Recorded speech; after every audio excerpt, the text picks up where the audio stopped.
Ok, on va commencer. Bonjour tout le monde, merci de rejoindre Annie cet après-midi. Aujourd'hui, je vais m'entretenir avec Philippe Young, qui est l'auteur du roman Hors sol, qui va apparaître aujourd'hui même en librairie. Hors sol est un roman publié par Mémoire d'Encrier et ça raconte l'histoire d'Alvar. Alvar, qui est un agronome portugais qui arrive à Montréal pour travailler dans une serre hydroponique dans le Myland. Et donc, la serre est un univers très, très fragile et elle finit par briser. Donc, Alvar décide d'aller en Islande pour cette fois travailler dans une ferme cubique. Et si je comprends bien, c'est une forme d'agriculture intérieure dans un environnement qui est très, très, très contrôlé. Et qui existe déjà, que les gens ne connaissent pas, ça souvent. Mais voilà, une sorte de ferme en 3 dimensions, en fait, voilà, qui se fait déjà. Voilà, puis donc en Islande, il rencontre l'amour et il est confronté à sa condition de nomade. Donc, pour commencer, est-ce que tu pourrais te présenter et parler de ton parcours, ainsi que de ton rapport au roman, à l'histoire d'Alvar? Très bien. Alors, c'est difficile de se présenter de parler de soi. Je suis né en France, de parents coréens qui ont émigré il y a bien longtemps, en 68. J'ai une formation très très classique française, hein, pour ceux qui connaissent un peu. J'ai fait mon lycée, mes classes préparatoires, passé l'agrégation, et je suis prof. Voilà, c'est des choses qui arrivent. Et je suis à Montréal depuis 8 ans. Donc tout ça, ça crée une identité qui est un peu composite. J'ai 2 filles, ma compagne est française, on va dire de souche. J'ai 2 filles métisses, on habite à Montréal, je suis parent coréen. J'ai eu l'impression qu'il y avait quand même un petit trouble d'identité quand je suis arrivé, et que c'est accentué quand je suis arrivé à Montréal. Et puis ça s'est traduit par ce titre-là, qui est un peu austère, hors sol, parce qu'il y a un moment où j'ai eu l'impression que j'avais un peu mal à définir cette identité-là, qui devenait un peu complexe. Et bizarrement, c'est apparu, parce que moi j'ai l'impression que les romans en fait naissent de pas grand-chose, en fait, souvent. C'est apparu d'une conversation avec mon meilleur ami laissé à Paris, où j'ai vraiment eu l'impression de très bien savoir comment me définir. Et c'est apparu sous la forme de ce titre-là, Hors sol. Et pour parler de l'origine du roman encore un peu, bizarrement, ça sonnait un peu étrange, un peu mystique, mais j'ai eu l'image de Alvar, justement, ce personnage, qui essayait de se créer un petit royaume autour de ses plantes, dans le Myland, dans un univers un peu contrôlé, de fuir le monde, et puis de s'ancrer, bizarrement. Et je comptais au départ, je ne vous le cache pas, écrire une nouvelle à partir du lieu. Et puis, il s'est passé quelque chose de très bizarre, je pense qu'il se passe très souvent pour des écrivains, c'est que le livre a commencé à croître un peu hors de mon contrôle, organiquement. Et du coup, le livre s'est littéralement transplanté après en Islande. Et puis à la fin, ça n'a pas donné une nouvelle de 30 pages, ça a donné un roman, quoi. Donc voilà, donc, en gros, l'inspiration est là. Et puis que vous dire de plus, moi je voulais faire un roman contemporain, c'est bête à dire, et je trouvais qu'il y avait quand même quelque chose qu'on ne voyait pas très souvent dans le roman, qui est qu'on vit dans un monde extrêmement technologique. D'accord, il y a de la technologie partout. Moi j'ai quand même l'impression que pour le moment, c'est pas un matériau dont les écrivains s'emparent beaucoup. Et quand on s'en empare, en fait, c'est toujours un peu sur le même mode des écrans, des choses, voilà, de la consommation, enfin, du risque digital. Et puis, pas trop du côté du vivant et de la production. Et donc, je me suis dit que ce serait peut-être intéressant de faire rentrer dans le roman tout ce pan-là, qui est de savoir comment on produit ce qu'on mange, quel rapport on a au vivant aussi. Et on n'y pense pas en fait, on consomme. Et donc du coup, je me suis retrouvé avec ce personnage d'agronome. Et pour finir, il est portugais parce que j'ai un amour profond du Portugal. Et donc voilà, toute la belle mélancolie de ce très beau pays.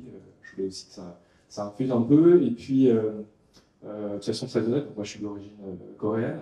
Mais moi j'ai l'impression que mon parcours d'immigrant, enfin je suis né en France bien sûr, mon parcours d'immigrant ici, il est plus proche de quelqu'un d'Europe du Sud. J'ai pas vécu un racisme extraordinairement dur. Je suis pas un exilé contraint.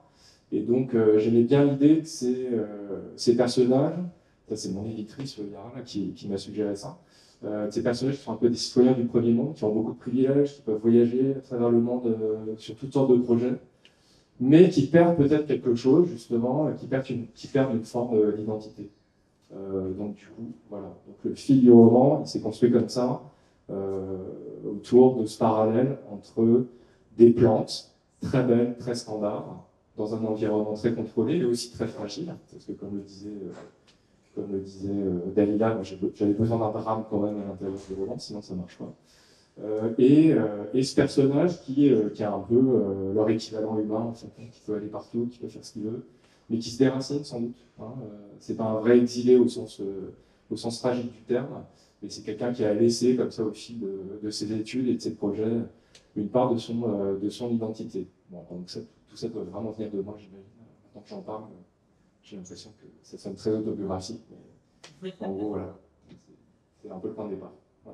Merci. Pour la prochaine heure, ce qu'on va essayer de faire, c'est de partir du roman, parler de la matière du roman, mais pour aussi élargir sur le thème de la crise écologique. Et on va se poser la question, ce que peut la littérature face à la crise écologique. Donc, on va faire des ponts comme ça entre le roman et des thèmes, des enjeux plus larges, très contemporains. Donc, pour commencer, il y a dans le roman des descriptions très détaillées des environnements dans lesquels travaille Alvar, les gestes qu'il pose dans son quotidien, mais aussi des espaces naturels en Islande. Donc, beaucoup de descriptions. Qu'essayais-tu de faire ou de convoquer en ayant des descriptions sensorielles, des descriptions d'atmosphère aussi étoffées? Alors, moi j'ai quand même l'impression, je pense que j'ai des lecteurs face à moi, que l'art du roman, ça tient beaucoup à l'art des lieux. Hein, il y a vraiment quelque chose d'important, et puis moi j'ai toujours considéré que, en gros, faire vivre des lieux, ça fait partie de la structure d'un roman, en fait, ça fait partie du moteur du roman. Alors, le lieu emblématique du roman dans sa première partie, c'est une serre. C'est une serre en hydroponie, pour y à peu près, je pense, j'imagine ce que c'est que l'hydroponie. C'est une serre qui était donc étroitement connectée à l'identité du personnage, et moi je voulais aussi travailler sur les lieux de travail. On en parlait justement avec Bélia, en se préparant un peu.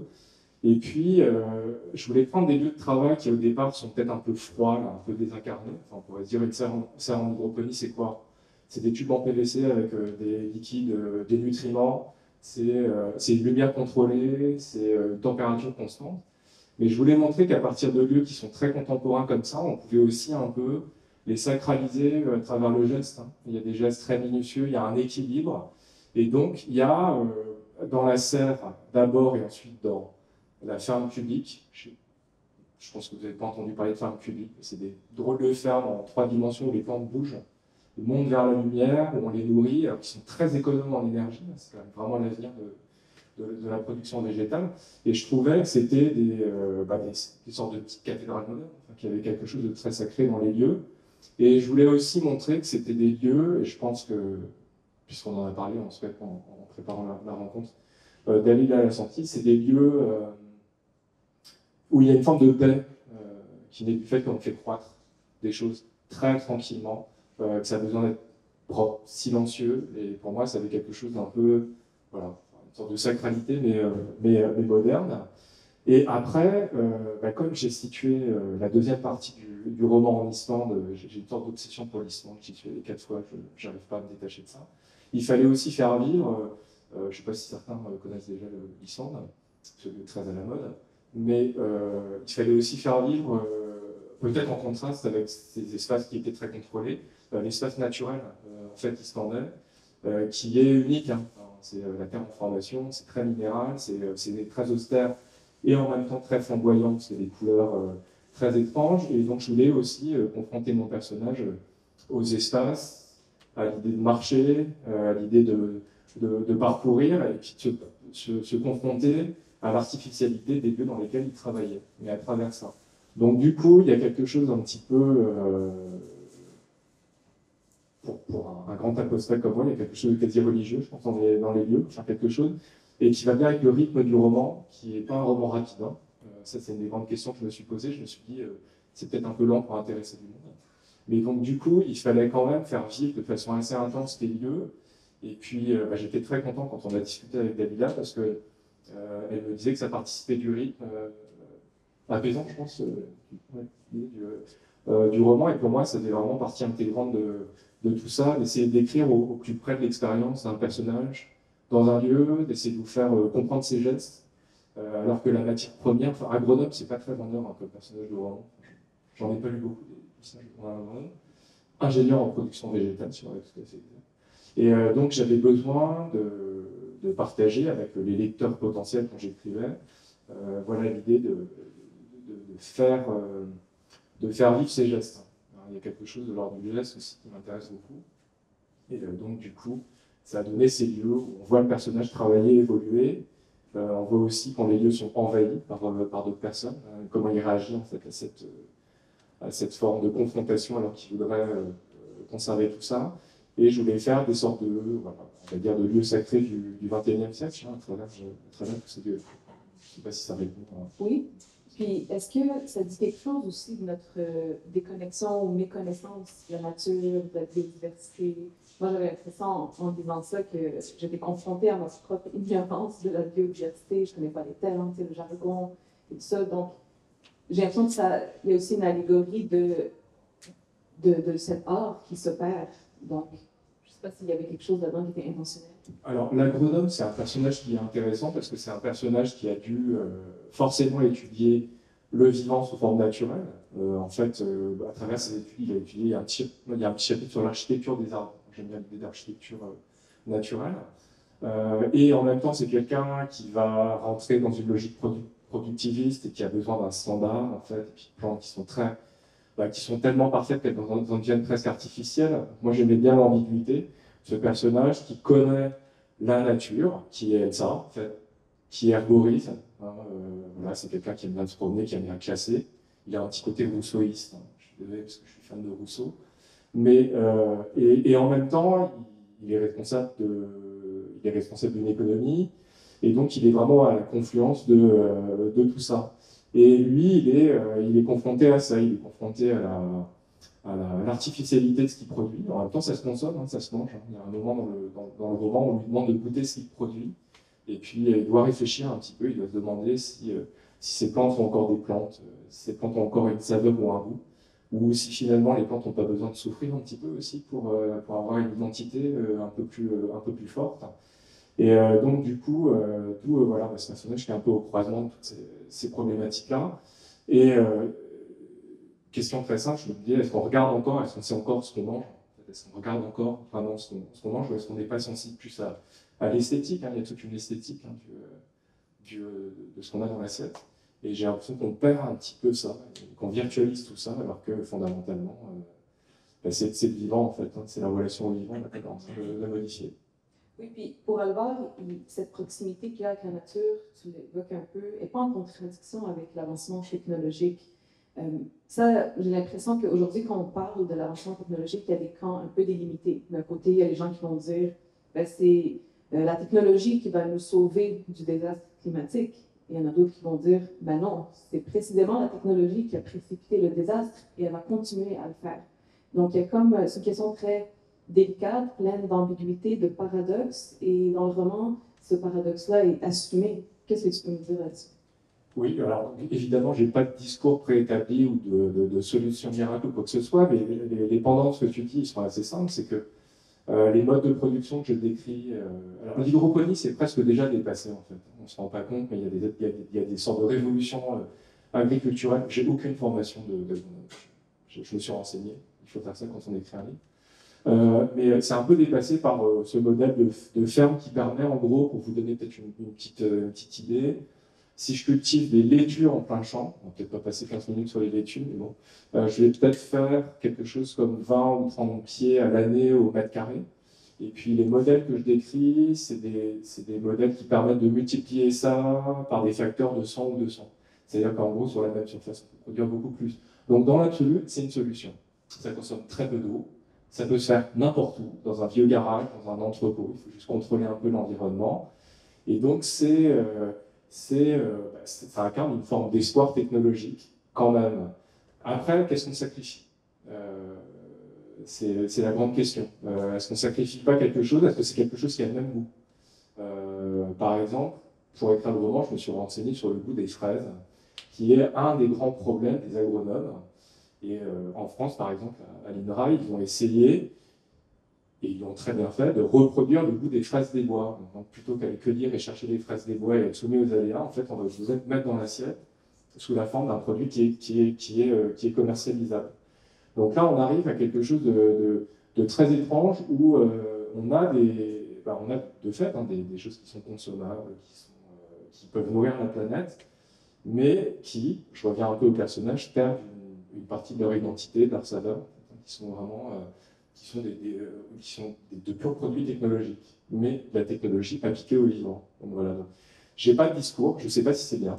J'en ai aucune idée. J'ai peut-être une conscience aussi de tout ça. Et puis, moi, j'ai quand même l'impression que ça fait partie des choses et ça fait partie du monde dans lequel on vit. Mais c'est peut-être une des vertus du roman d'avoir un peu de temps aussi pour se pencher, avoir la profondeur d'un récit, et puis peut-être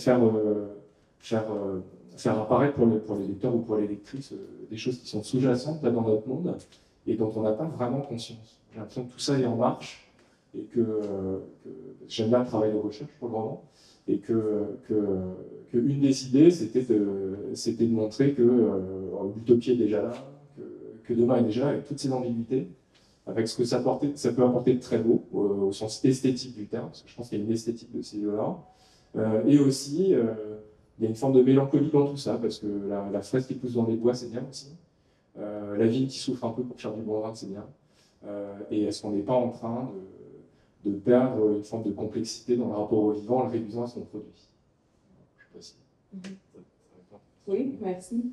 Un autre thème qui traverse ce livre est la question de la désuétude, de la deuxième vie qu'on peut donner à des lieux, avoir des coups de cœur pour des maisons un peu désaffectées, il décide de leur donner une deuxième chance. Les serres aussi sont construites dans des lieux inattendus. Puis il y a évidemment un lien à faire avec la crise climatique, la question de la surconsommation, de l'obsession de la nouveauté. J'aimerais t'entendre là-dessus. Alors, toujours sur les lieux, mon personnage il a un rapport assez ambigu aux lieux. Est-ce que vous connaissez le Champ des Possibles dans Montréal? Ça vous dit quelque chose? Pour ceux qui ne connaîtraient pas, c'est un lieu moi, qui m'a beaucoup intéressé. Quand je suis arrivé à Montréal, j'ai eu une chance extraordinaire. J'ai vécu 2 ans dans le Montréal complètement par hasard. Et donc, c'est cette espèce de... Au départ, c'était une cour de triage du Canadien Pacifique, où en gros, on stockait des vieux wagons. Et puis, il y a des citoyens courageux qui ont décidé de s'emparer du lieu, qui est coincé entre cette affreuse ligne de chemin de fer, qui est une véritable saignée qui coupe Montréal en deux, qui est terrible. Un peu plus loin, il y a un couvent, donc un lieu un peu d'un autre temps. Et puis, ce qui borde encore le Champ des Possibles, c'est les entrepôts de Gaspé, donc c'est de la bonne grosse architecture brutaliste. Donc ça fait un lieu qui est très très étrange et qui était complètement délaissé. Sauf qu'il y a des gens qui ont eu, je pense, je dirais la très belle idée, en fait, de sectionner les grilles et puis de s'extraire un petit peu du côté très rectiligne de Montréal, qui me frappe encore maintenant, parce que moi, je suis un vieux que j'ai vécu 20 ans à Paris. Et ils ont décidé de faire des sortes de petits chemins citoyens. Vous voyez les chemins que les gens tracent comme ça. Et donc je me suis dit, c'est vraiment intéressant ces lieux. Je ne suis pas du tout le premier à m'intéresser à ce genre de choses. Il y a plein de gens qui ont travaillé sur ces petits sentiers citoyens qui se tracent. Et donc je me suis dit que ce serait très intéressant de travailler sur ces lieux de transition aussi, qui sont des lieux vraiment délaissés. Et le problème est très simple, c'est que si on va au Champ des Possibles, on a l'impression que ça pousse de partout. Et ça pousse de partout, oui. Mais le problème, c'est que le sol en soi, il est contaminé, mais alors pour les générations à venir. En gros, ça j'en parle un peu dans le bouquin, il y a des études qui ont été faites, des sols, il y a du cadmium, il y a du nickel, il y a des hydrocarbures. Et donc, c'est le paradoxe d'un lieu qui est revenu à la nature, mais sur lequel on ne peut pas produire. On ne peut pas faire les jolis petits jardins communautaires qu'on voit juste à côté. Il y en a un juste à côté du Malais, vous en avez peut-être dans vos quartiers. On ne les voit pas en fait, on ne peut pas faire ça. Donc du coup, j'aimais bien l'ambiguïté du lieu, et donc les serres dans lesquelles Alvar va travailler au départ, c'est bizarre, mais pour les faire, on a dû faire une chape de béton sur le sol.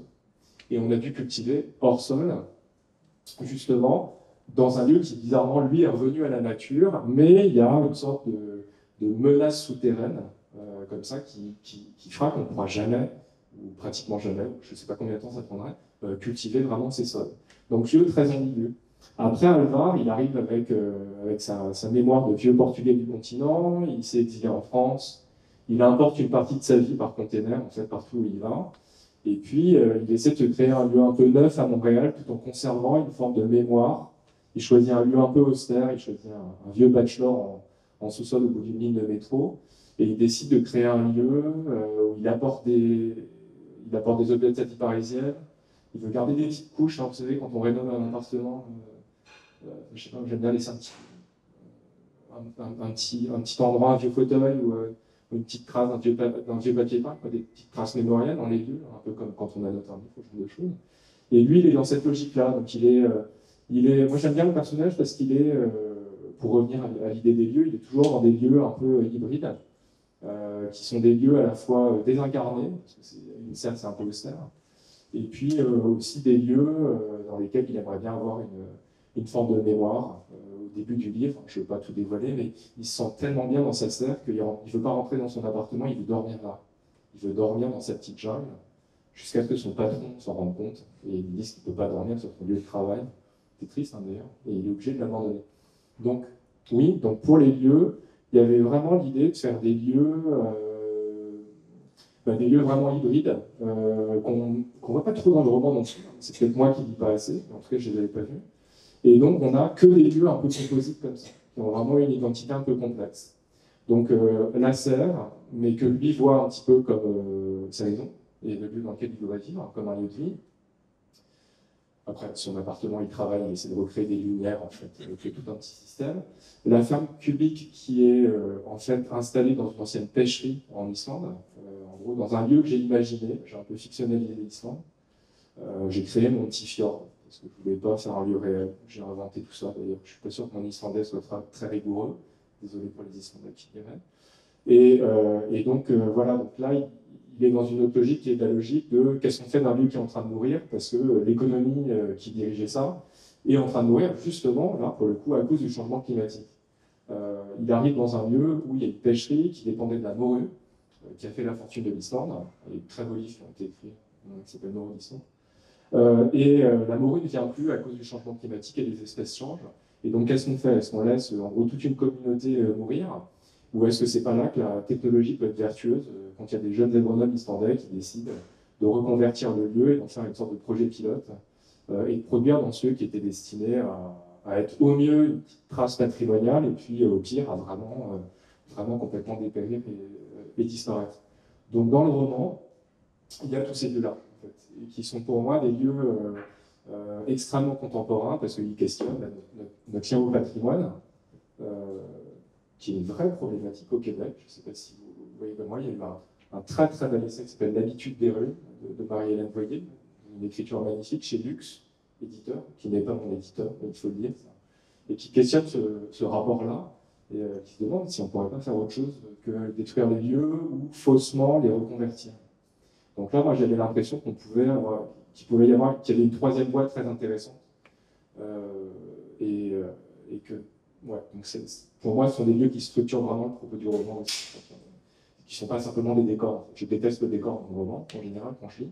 Et là, c'est vraiment des lieux qui font partie des problématiques qui habitent le livre, hein, sans aucun doute.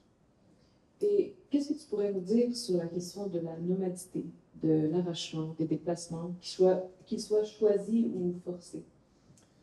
Alors, comme je vous le disais au début, là, quand j'ai commencé, évidemment, c'est une question qui, de façon très personnelle, m'habite depuis relativement longtemps.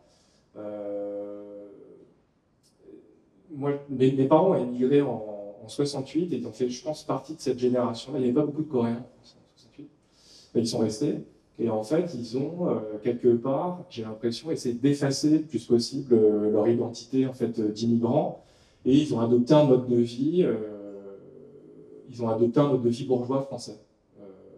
D'ailleurs, j'ai été élevé là-dedans, ils m'ont permis de faire des études de lettres. J'enseigne la littérature, j'adore ça, donc tout va bien. Hein, ça, je ne contredis pas. Enfin, je ne suis pas en révolte contre ça. Mais si on ajoute à ça maintenant un déplacement, moi je suis arrivé à Montréal en disant Montréal c'est une sorte de Babylone, c'est extraordinaire, c'est multiculturel, donc ça trahit mon ignorance totale de l'identité québécoise d'ailleurs, très honnêtement. En fait, je suis revenu de tout ça, j'ai compris les choses après. Et puis du coup, je suis arrivé avec mon petit mythe de Montréal, ville du Nouveau Monde par rapport à Paris, et je me suis rendu compte que finalement mon identité en gros, français mais d'origine coréenne, elle était peut-être plus difficile à vivre ici qu'à Paris, où tout se mêle dans la grande ville. Et ici, bon, quelquefois, il y a des manifestations de xénophobie ou de racisme qui sont beaucoup moins frontales, hein, sans doute, qu'en France, mais je me suis dit, c'est vraiment bizarre, je ne sais pas comment on me voit et comment on me considère. Et donc, du coup, très logiquement, ça infuse dans des personnages, tout ça, hein, puisque Alvar, lui, il a un chemin qui pourrait être un chemin qu'on pourrait considérer comme très, très privilégié aussi. Là, je l'apparente au mien. Je ne sais pas si vous connaissez un peu l'histoire de... Enfin, vous savez que les Portugais, c'est un très, très grand peuple d'immigration. Là, ici, on le voit aussi. Et c'est pareil, en France, il y a des générations de Portugais qui sont installés. Et donc, dans la première moitié du XXe siècle, en gros, ils étaient soumis à une sorte de mépris qui touchait les Européens du Sud. Enfin, en gros, si des gens revendiquaient leur identité portugaise en France, on disait, bon, ta mère est femme de ménage et ton père est maçon. Hein, c'était vraiment un cliché qui était très, très, très fort. Et donc, Alvar, lui, fait partie de cette génération d'après où on part vers l'Europe du Nord parce que, supposément, on fera des études plus prestigieuses, on aura une vie meilleure en dehors du pays d'origine. Et donc, ce que je trouvais intéressant, c'était de croiser cette question-là du genre de nomadisme contemporain, parce qu'en fait, Alvar, il va pouvoir voyager grâce à ses diplômes, parce que des agronomes qui produisent, on en a besoin dans le monde entier. Et d'ailleurs, dans la suite du roman, sans tout dévoiler, en fait, il va naviguer à travers toutes sortes de lieux, le continent compte peu. Ce qui compte, c'est que finalement, ce sont des gens qui sont définis par un contrat, en fait, hein, qui sont définis par un contrat de 3 ans. Et donc, je trouvais très intéressant cette forme de nomadisme. On parle beaucoup des nomades digitaux, hein, par exemple, des gens qui travaillent juste avec un petit laptop et qui décident d'explorer le monde. Mais je me disais, identitairement, comment ils se définissent? Je ne sais pas. Est-ce que leur appartenance culturelle, ethnique compte encore pour eux? Ou est-ce qu'ils ont l'impression d'avoir, je ne sais pas si vous êtes comme moi des grands fans de Nicolas Bouvier, là, cet écrivain voyageur, mais bon, voilà. Mais moi, je me disais qu'il y avait des nouvelles formes d'usage du monde chez eux qui étaient intéressants aussi. Et moi, je pense qu'il y a un prix à tout ça, fondamentalement. Il y a de très belles existences très standards, à coup de contrat, financièrement confortables, professionnellement intéressantes, mais l'identité dans tout ça, elle est peut-être en train de se dissoudre un peu, hein, quelque part. Après, là, je dois vraiment à mes éditeurs. On a eu une discussion sur le terme d'exil, parce que j'ai peut-être employé le mot exil une ou deux fois en fait dans le roman, et j'ai une difficulté avec le mot exil parce que moi, je me suis installé à Montréal, mais je ne suis pas un exilé. J'ai choisi de venir et j'enseigne. Voilà, c'est très bien comme ça. Je peux repartir quand je veux. Et donc, Alvar, je me suis dit que ce serait dommage qu'il n'ait pas un regard sur les vrais déplacés aussi. En fait. Et donc sur l'idée que c'est très étrange, en fait, on a un monde où il y a des mobilités, mais alors il y a des mobilités absolument atroces et contraintes. Et puis à côté de ça, il y a cette espèce de classe d'élite, de citoyens du premier monde qui peuvent avoir un usage du monde absolument extraordinaire. On peut tout parcourir et tout faire. Et donc, de temps en temps, affleure chez Alvar cette question-là, en fait. Cette question-là des vrais exilés qui ne choisissent pas en fait qui choisissent pas cette mobilité-là et qui sont arrachés. Donc c'est un peu de tout. C'est peut-être mais ça vient vraiment d'un questionnement que j'ai depuis très longtemps, mais qui, je pense, s'est accentué. Moi, je me pose une question depuis que je suis à Montréal. Alors que Montréal, c'est une ville qui est, comme vous le savez tous, quand même éminemment facile à vivre. Mais quelquefois, c'est une question que je partage avec pas mal d'amis écrivains qui ne sont pas québécois ou montréalais d'origine. On se demande d'où on parle. On ne sait plus très bien d'où on parle, en fait. On ne sait pas. On ne sait pas si on est chez nous ici. On ne sait plus très très bien localiser l'origine de notre parole. Et puis, du coup, voilà, quand on a des questionnements comme ça, à la fin, ça donne des livres. Parce qu'il y a une forme d'incomplétude, et l'incomplétude, elle s'interroge. Ça fait ça, quoi. Merci. Mon avant-dernière question porte sur l'enfance. Alvar repense souvent à ses explorations enfantines. On voit que c'est là aussi qu'il a son premier coup de cœur pour sa profession. L'enfance qui permet de voir avec une certaine pureté la beauté des petites et des grandes choses, mais aussi le danger à venir, ou ce qu'on préfère nier, garder enfoui. Puis ça m'a fait penser, pour faire un lien encore une fois avec un enjeu actuel, à tous ces jeunes, vous en avez souvent entendu parler, mais tous les jeunes qui ne veulent pas avoir d'enfants à cause de la crise climatique. Ils ne sont pas capables de se projeter dans l'avenir, Ils ne veulent pas mettre un enfant au monde dans un, où tout est en déliquescence, tout est en train d'être détruit et fragilisé.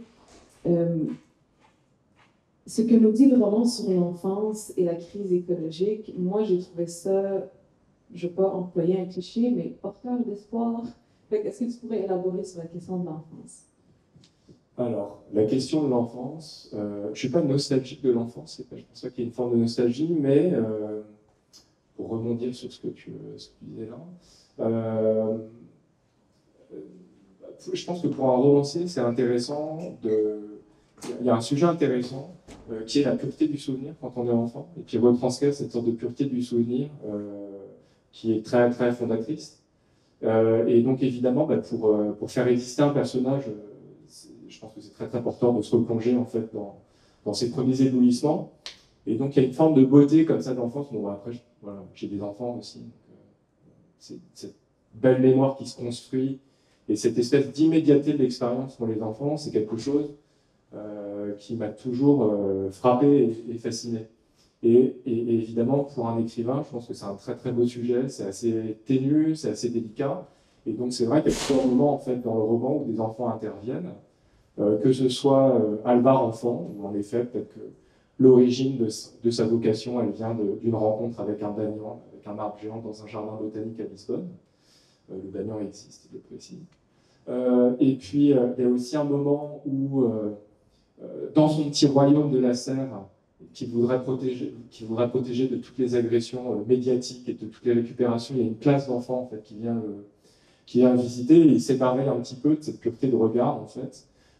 Et puis, donc, du coup, de ces êtres, dit-il, très lumineux en fait, que sont les enfants. Et donc, je voulais quand même que ça transparaisse. Et en effet, la génération qui sauvera le monde, c'est toujours la prochaine. Hein. Enfin, j'ai vraiment cette impression-là. Et donc, cette idée des jeunes gens qui veulent pas... Je comprends leur angoisse très profondément, mais j'arrive pas à comprendre, en fait, j'arrive pas à comprendre ce positionnement-là non plus, parce que j'ai vraiment l'impression qu'il y a une espèce de force immense du potentiel des enfants, à laquelle il faut absolument croire, mais quel que soit l'état de la planète et quel que soit l'avenir. C'est peut-être parce que je vieillis, mais de toute façon, c'est la prochaine génération qui nous sauvera. Et donc, oui, les personnages d'enfants sont importants. Alors après, je ne peux pas raconter tout le roman, mais les histoires d'enfants à venir sont vraiment enfin, c'est vraiment une ouais, je pense que c'est une forme de source de lumière dans le roman qui éclaire peut-être un propos qui pourrait être un peu distant et ouais, qui humanise, hein, je pense aussi pas mal de propos. Je suis assez d'accord, oui, les enfants sont vraiment porteurs d'espoir. Quoi qu'il arrive, j'y crois fermement en regardant les filles en fait. Merci. Et pour finir, je ne sais pas exactement comment formuler cette question, mais je me demandais quand on écrit, on est dans un projet d'écriture, puis en même temps, le fond, la toile de fond, c'est la crise climatique.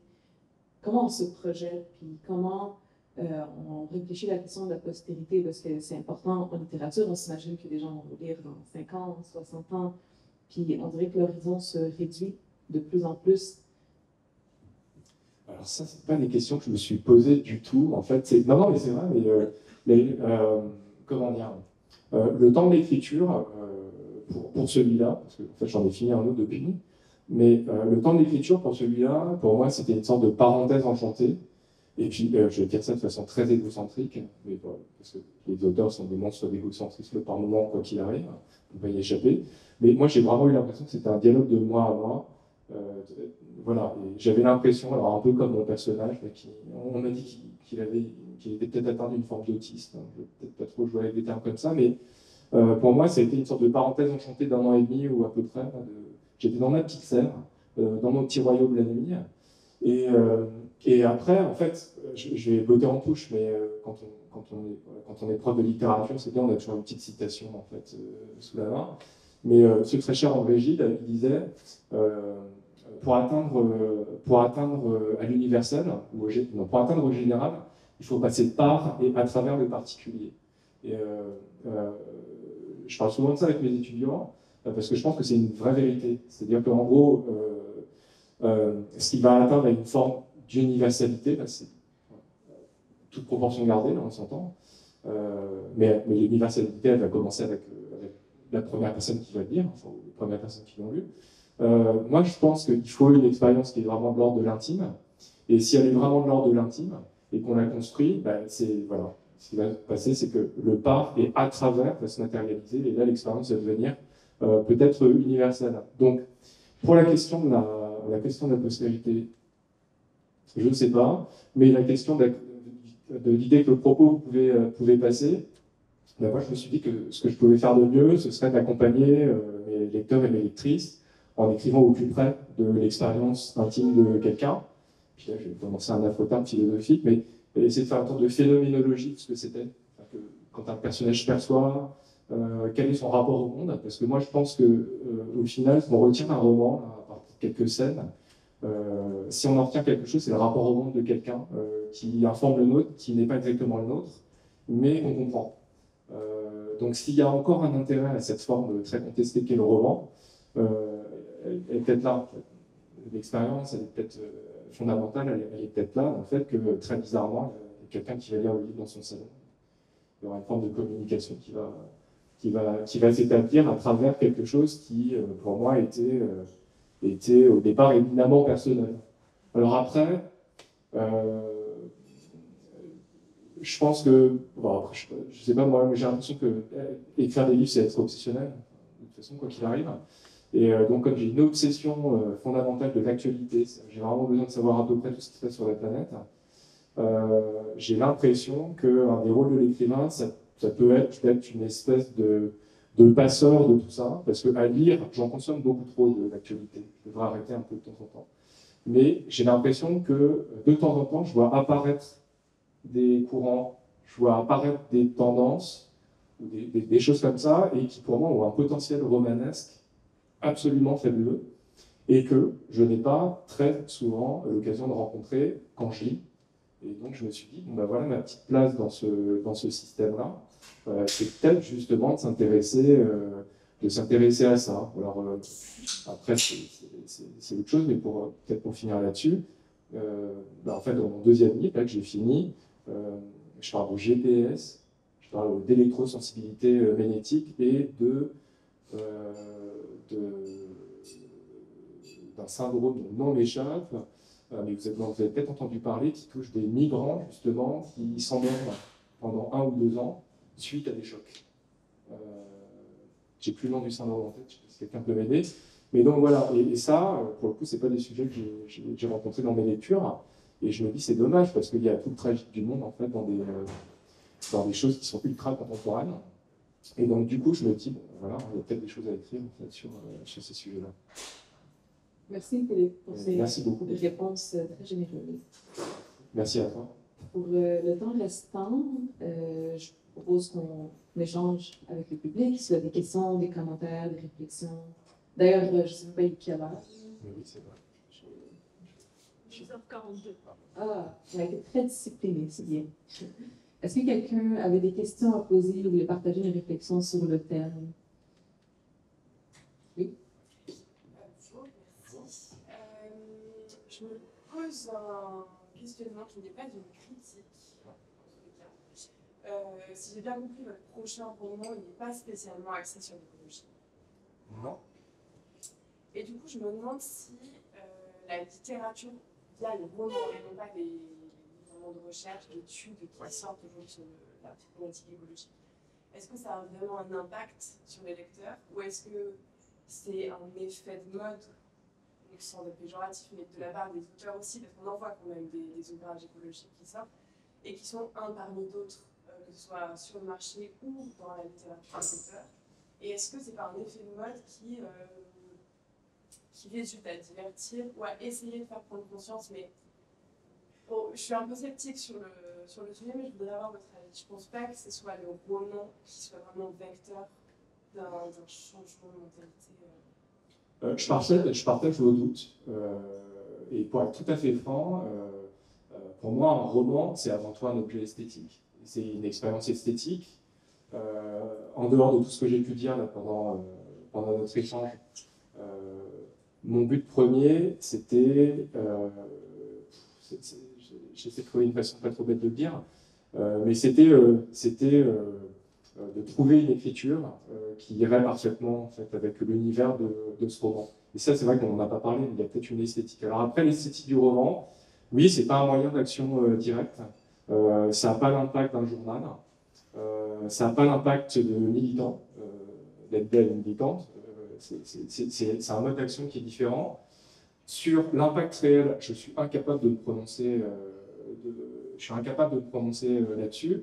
J'ai encore quand même l'espoir qu'il y ait une sorte de fonction, une forme d'empreinte quand même de l'expérience qui dure, qui infuse, qui va peut-être renaître dans des discussions ensuite.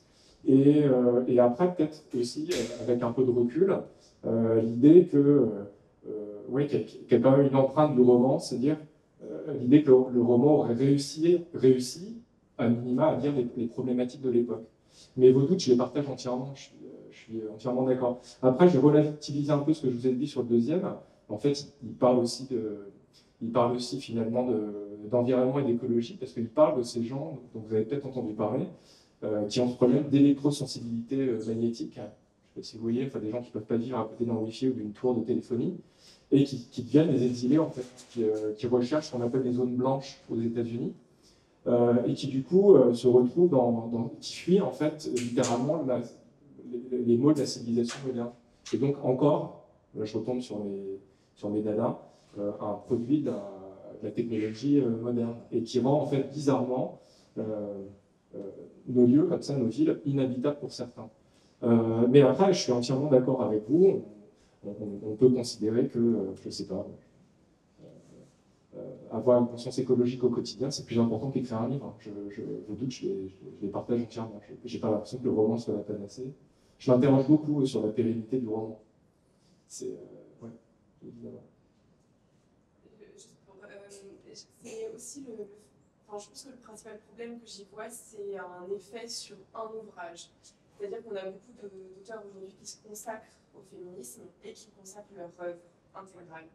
Et je trouve que l'écologie, j'ai une très belle lecture que j'ai lue l'année dernière en France, d'un auteur très connu qui plus est, mais c'est un ouvrage. Et ces autres ouvrages ne sont pas du tout concernés par le sujet. Et je trouve que ça fait pécher le propos, parce que personnellement, j'ai beaucoup aimé cette lecture, j'en ai parlé autour de moi parce qu'elle m'a résonné, mais j'ai du mal à croire en le propos de l'auteur, puisque c'est un ouvrage. Et c'est cette démarche-là qui me dérange aussi. Si on décide quelque part de soutenir une cause via la littérature, que ce soit le roman, tout à fait, mais que ce soit tous les romans, je pense que ça porterait peut-être beaucoup plus la voix. Oui, en fait, pour vous répondre, je comprends complètement le point de vue, mais une des premières choses que je me suis dit, c'est que je me suis dit en fait que je ne voulais pas écrire un roman à thèse. Je pense que le roman à thèse, il vaut l'échec. Il vaut mieux écrire un essai, il vaut mieux militer, il vaut mieux avoir un impact médiatique beaucoup plus fort. Et le roman à thèse, je pense, le roman à thèse pour moi, c'est quasiment un oxymore, ça ne marche pas comme ça. Le roman ne peut pas faire passer un discours directement. Les lieux, ils sont ailleurs. Et alors après, oui, mais je comprends complètement vos questionnements. Moi, je ne suis que romancier. Quelque part, j'essaie de faire passer une forme de vision du monde qui est relativement contemporaine et dire le monde tel que je le vois, tel que je le lis un peu partout. Mais de là à devenir porte-parole, je n'en sens pas les capacités. Et puis, une des choses qui m'a marqué quand j'ai commencé à faire circuler de manuscrits chez des gens dont j'estimais la sensibilité et l'intelligence, c'est que il y a des gens qui m'ont dit oui, c'est un roman en effet sur l'écologie, c'est un roman sur un autre pendant porteur peut-être de davantage d'espoir que ce qu'on a l'habitude de lire, mais il y a aussi des amis qui m'ont dit on a fait un roman politique sur la capacité des élites à s'ancrer, sur une sorte d'égoïsme des élites, qui est peut-être aussi à ramener à la question écologique. Il y a des amis qui m'ont dit ah bah t'as fait un grand roman mélancolique. Il y a des amis qui m'ont dit ah bah ça y est, t'as fait ton roman sur la paternité là, quand t'as des enfants. Donc vous voyez, finalement, je suis ouvert à la multiplicité des lectures. Je les accueille je les accueille toutes, et puis très honnêtement, quand on m'a proposé de faire cette rencontre, j'ai eu peur de l'intituler. Que peut la littérature face à la crise écologique? Je me suis dit, c'est quand même faire porter une responsabilité énorme au roman. Et après, heureusement, il y avait un sous-titre qui était que peut dire en gros, je ne l'ai plus en tête exactement, mais qu'est-ce qu'on peut dire de la relation au vivant, de l'appartenance à la terre. Et là, je me suis dit, tiens, là, on rejoint peut-être de façon un petit peu plus, un peu en diagonale, des préoccupations sur lesquelles je me sens en mesure d'avoir un discours un peu légitime. Après, que mon discours ne soit pas légitime comme discours de romancier, je l'entends totalement et je respecte totalement cette position. Ça ne pose aucun problème. Moi, j'avais, pour compléter un peu ce que vous étiez en train de dire, je trouve qu'au contraire, le roman, ça peut vous donner une expérience, on sort de notre habitude et parfois, comme vous avez dit, ça peut laisser une trace dans le lecteur, dans sa sensibilité. Moi, je me questionne plus, c'est que des ouvrages comme ça peut faire peur à certains lecteurs, et c'est pas forcément accessible à tout le monde. Il faut déjà avoir une sensibilité pour le côté du vivant, une sensibilité pour la technologie. J'ai pas lu votre livre, donc je n'ai pas lu votre livre. Je m'interroge à, ok, comment vous attirez les personnes sur ces deux problématiques-là, et puis vous qui êtes professeur, comment vous abordez la question du réchauffement climatique, de la sensibilité, comment on peut faire le lien entre la littérature et le réchauffement climatique avec vos élèves, et de manière générale, comment toucher un plus large public avec des livres comme le vôtre ou d'autres, histoire de sensibiliser et de laisser cette trace chez plus de personnes. Comment créer ce pont, et comment vous le faites par exemple à travers vos cours? Enfin, je ne sais pas si... Alors, à travers mon cours, c'est un peu compliqué, parce que j'enseigne dans un établissement français à Montréal, à l'ancienne, de façon très castratrice. La littérature, c'est sérieux, et il y a quand même un canon littéraire. Alors, dans le cas, je suis rentré, du coup, moi, des romans plus contemporains, vous connaissez forcément Nicolas Dittner, qui est justement quelqu'un que j'aime bien, et qui parle du monde contemporain. Alors, donc, du coup, je vais faire un peu la même réponse. Je comprends que c'est vrai que l'idée d'un agronome dans une serre, et puis c'est pas forcément très mais moi je dirais que si le roman est réussi, je raconte l'histoire de quelqu'un. Et je raconte le destin de quelqu'un qui est traversé par des questionnements. Et après, finalement, les serres, les fermes publiques, je dis pas que c'est secondaire, parce qu'on a pas mal parlé de l'importance de tout ça, mais c'est avant tout, c'est l'histoire de quelqu'un, hein, c'est l'histoire d'un... Et j'ai essayé d'écrire au plus proche de lui. Donc, si vous rentrez peut-être dans l'intimité de ce personnage, qui est, je ne sais pas s'il est sympathique ou antipathique. D'ailleurs, j'ai beaucoup de mal à définir, enfin vraiment à fixer l'identité de mon personnage. Et moi, je pense que voilà, je fais une réponse très simple. Mais c'est pareil. Mes élèves, ils vont réagir au destin de quelqu'un, très nettement. C'est peut-être à travers le destin de quelqu'un que ça va fonctionner. Mais après, j'ai pas de moyens. Il n'y aurait rien de pire que leur asséner un discours. En fait, les élèves, ils sont très rétifs à ça. Et ce que j'essaie de faire malgré tout dans ce programme qui est quand même hyper patrimonial, ça j'y peux rien, c'est pas moi qui décide. On essaie de le faire vivre quand même. C'est d'essayer de dire à mes élèves que j'ai des lecteurs en fait avant tout, et que ce qui compte, c'est ce qu'ils vont trouver dans le livre. Voilà. Et après, on peut construire, on peut être d'accord, on peut ne pas être d'accord, on peut peut-être avoir manqué des choses ou les avoir trouvées. Mais pour moi, en tout cas enseigner, enfin après il faudrait parler à mes élèves, si je le fais bien, mais pour moi enseigner c'est ça, c'est dire que j'ai des têtes pensantes en face et que je suis peut-être là pour apporter quelque chose, j'ai été formé pour, mais fondamentalement ce qui m'intéresse c'est d'avoir des lecteurs et des lectrices en face. Donc ensuite pour les éveiller à du roman très contemporain, ça passerait par là en fait. Avant tout moi ce que je vais choisir c'est des beaux romans. Enfin, mon critère, il va être esthétique parce que si le roman n'est pas bon et assène son discours de façon en filigrane et de façon trop évidente, je pense que ça ne marchera pas. Et je pense vraiment que les élèves ne sont pas tenus. À la fin, quand on fait un petit tour et que je leur dis, bon, bah, qu'est-ce qui vous a plu cette année, j'ai souvent des surprises. Et quelquefois, ils vont me dire que c'est un livre qui les a ennuyés, mais parce qu'ils ont compris cet ennui, parce qu'ils ont été capables de penser à cet ennui-là et de comprendre pourquoi ça les ennuyait. Et donc, du coup, je trouve que quand on enseigne, ce qui est bien, c'est qu'on peut capitaliser sur des modalités d'expérience face au livre qui sont très larges. Et ça, pour le coup, oui, pour moi, voilà. Les moyens, ils sont là. En fait, j'ai des gens qui pensent. donc on va leur faire confiance et on peut les confronter à des choses compliquées. Je prends un exemple très simple. Donc, moi, j'ai mis 6 degrés de liberté de Nicolas Dittner à mon programme. En gros, j'enseigne au niveau collégial. Bah, au départ, c'est aussi austère que ça. C'est un roman sur le container. C'est un roman sur la révolution du container. Si je le vends comme ça ne va pas marcher. Bah, c'est un livre qui est le prix littéraire des CGK et qui est extraordinaire. Il réussit à mêler tout ça. Et pour moi, c'est quelqu'un que j'avais vraiment en tête, Nicolas Dittner. J'adore tout ce qu'il écrit. Et voilà, donc moi j'arrive en cours et je fais les élèves, on va lire un roman sur le container. Évidemment, ils font des têtes pas possibles, mais je suis sûr qu'à la fin de l'année, ça va faire partie des bouquins qui seront retenus. Merci. Est-ce qu'il y avait une autre question? Oui. C'est peut-être pas vraiment une question, mais plus un commentaire par rapport à ce que vous avez dit. Vous avez dit deux choses en fait qui m'ont manqué. C'est le fait que vous avez dit que le roman, c'est avant tout esthétique. Et je pense que dans ce sens-là, le roman, il est capable de beaucoup plus frapper que quelque chose qui est plus militant. Parce qu'en fait, c'est par la beauté qu'on va venir vers cette chose sur laquelle on veut militer. C'est en fait quelqu'un qui est super écologique, super vert et tout ça. C'est parce que, dans un sens, il voit la beauté de la nature. Et en fait, je pense que c'est là que le roman a peut-être toute sa force. Et l'autre chose que vous avez dit, c'est par rapport à la citation de Gilles, et que la généralité doit falloir passer par et à travers la particularité. Donc en fait, c'est le roman, en nous donnant l'accès à un personnage qui n'est pas nous, mais auquel on peut créer, avec lequel on peut créer des rapports, ça peut nous amener à maintenant penser à beaucoup d'autres choses à travers ce personnage qui nous permet de nous mettre hors de nous-mêmes.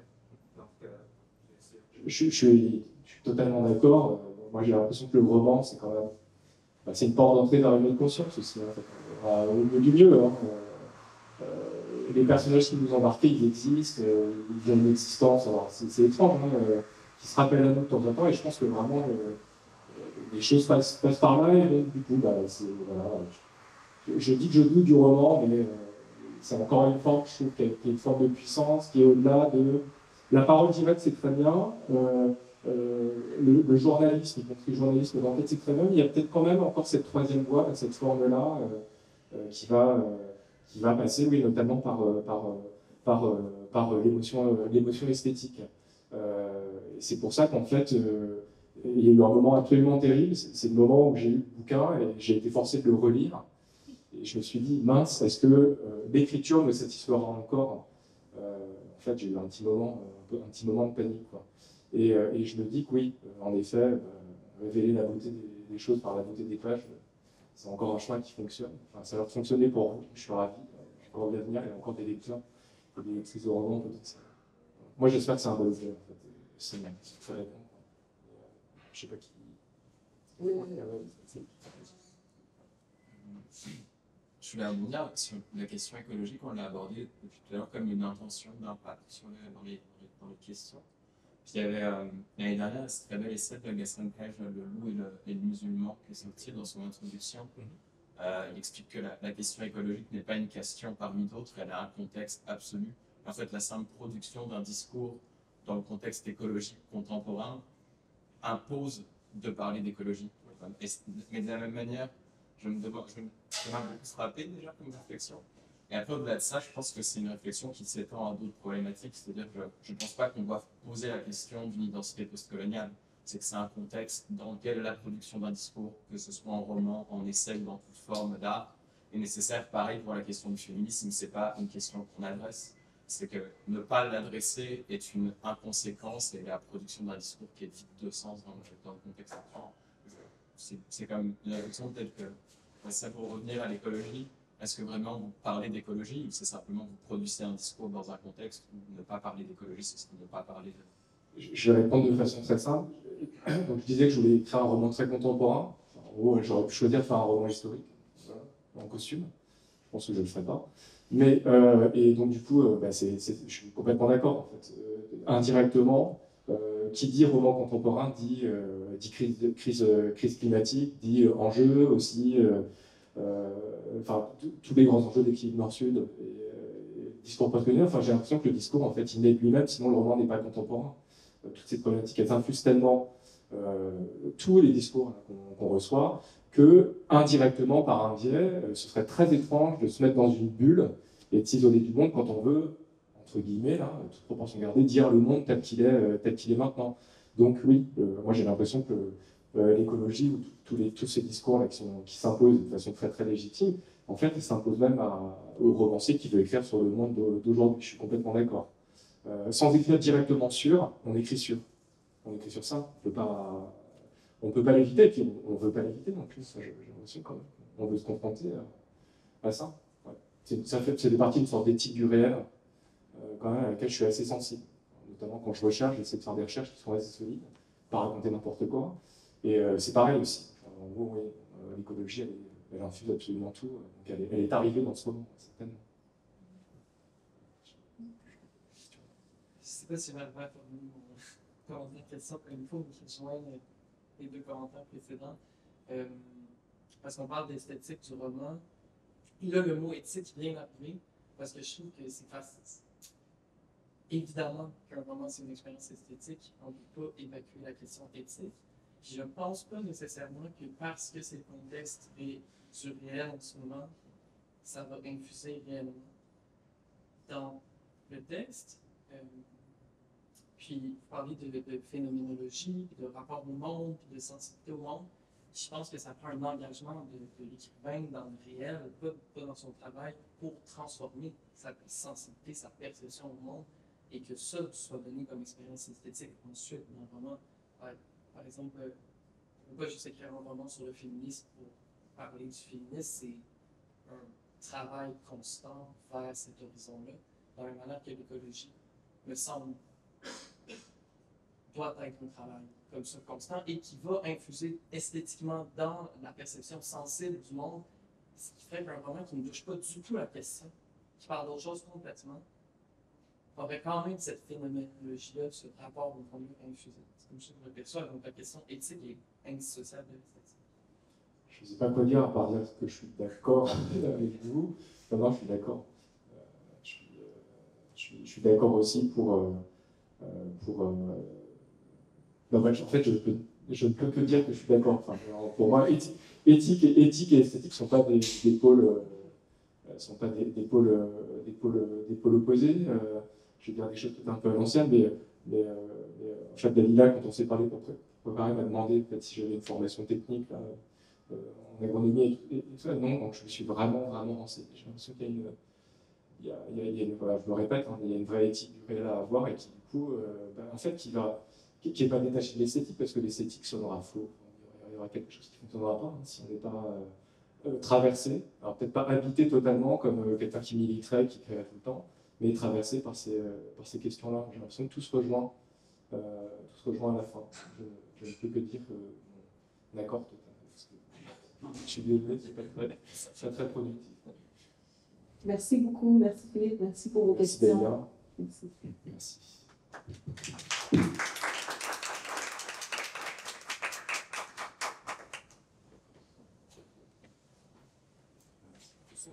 Allez, j'avais gêné ça. Ah oui? Ah,